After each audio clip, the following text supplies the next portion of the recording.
Selamat siang teman-teman. Pada kesempatan kali ini saya dan teman-teman akan menjelaskan tentang apa itu campur kode dan alih kode.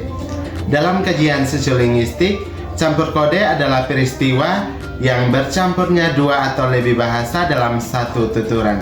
Biasanya alih kode dan campur kode terjadi karena penutur ingin menyesuaikan diri dengan lawan bicara dan menunjukkan identitas sosial atau karena situasi tertentu yang memungkinkan. Menurut Suwito 1985, campur kode dibedakan menjadi 3 bagian. Yang pertama, campur kode ke dalam, yaitu mencampur unsur bahasa daerah dalam bahasa Indonesia. Dan yang kedua, campur kode keluar, yaitu mencampur unsur-unsur bahasa yang asing ke dalam bahasa Indonesia. Dan yang ketiga, campur kode campuran, yaitu mencampur bahasa daerah dan bahasa asing sekaligus ke dalam bahasa Indonesia. Contoh kalimat dalam bahasa Tetun Fehan.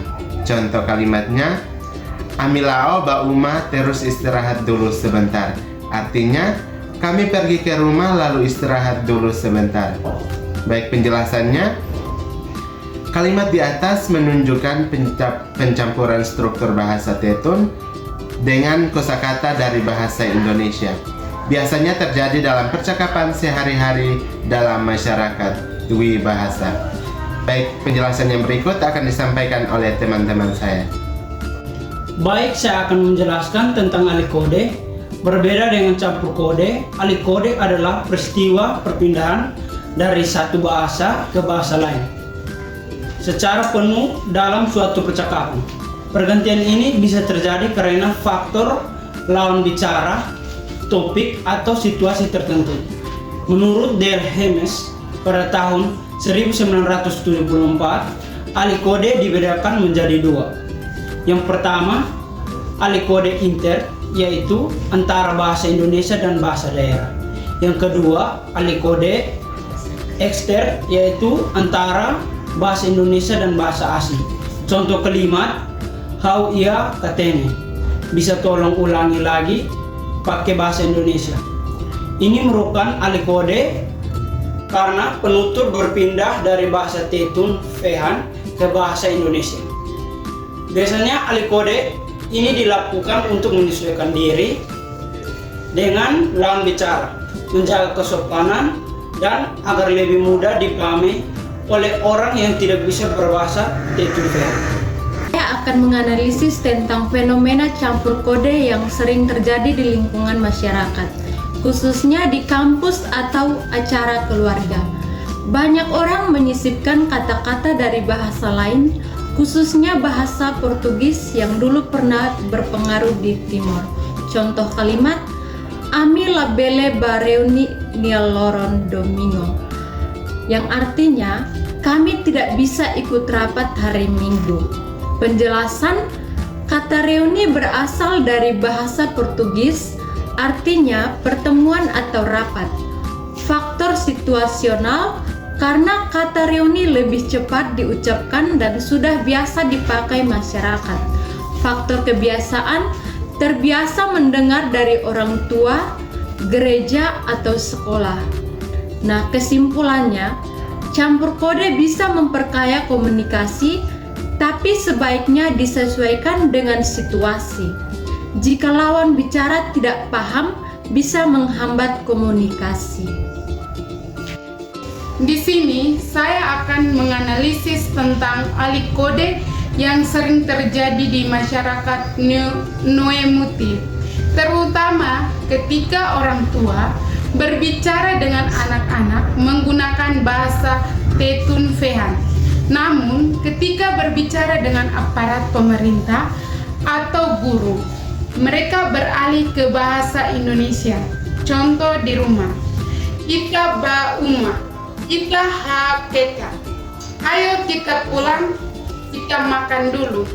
Saat di kantor desa, selamat siang, Bapak, kami minta surat keterangan domisili. Analisis, alih kode ini terjadi karena perbedaan lawan bicara. Di rumah, menggunakan bahasa Tetun Fehan untuk menunjukkan keakraban dan hubungan keluarga. desa menggunakan bahasa Indonesia karena bersifat formal dan lebih sopan dalam situasi resmi. Fungsi ahli kode yang pertama menyesuaikan diri dengan situasi. Yang kedua, menjaga hubungan sosial. Yang ketiga, menunjukkan kemampuan. Menggunakan dua bahasa sesuai konteks. Kesimpulan, ahli kode ini memperlihatkan kecerdasan berbahasa masyarakat Noe-Muti dalam menggunakan lebih dari satu bahasa sesuai tempat dan lawan bicara. Dari penjelasan dan analisis yang sudah disampaikan, saya ingin menyampaikan bahwa campur kode dan alih kode merupakan bagian dari kehidupan berbahasa masyarakat kita di Noe-Muti dan sekitarnya. Campur kode terjadi saat kita memasukkan satu atau dua kata dari bahasa lain ke dalam kalimat. Sedangkan ahli kode terjadi ketika kita mengganti bahasa sepenuhnya sesuai situasi. Kita harus bijaksana dalam berbahasa. Kalau bisa memakai bahasa Tetun Fehan secara penuh, sebaiknya gunakan. Kalau terpaksa karena lawan bicara tidak mengerti, barulah menggunakan bahasa Indonesia. Kita juga perlu melestarikan bahasa Tetun Fehan karena itu bagian dari identitas dan budaya kita. Campur kode sebaiknya tidak berlebihan agar bahasa daerah tetap terjaga, dan alih kode harus sesuai situasi supaya komunikasi tetap lancar. Akhir kata, mari kita bangga menggunakan bahasa daerah dan menjaga warisan leluhur tanpa menutup diri dari bahasa lain yang sebaiknya jika digunakan dengan tepat.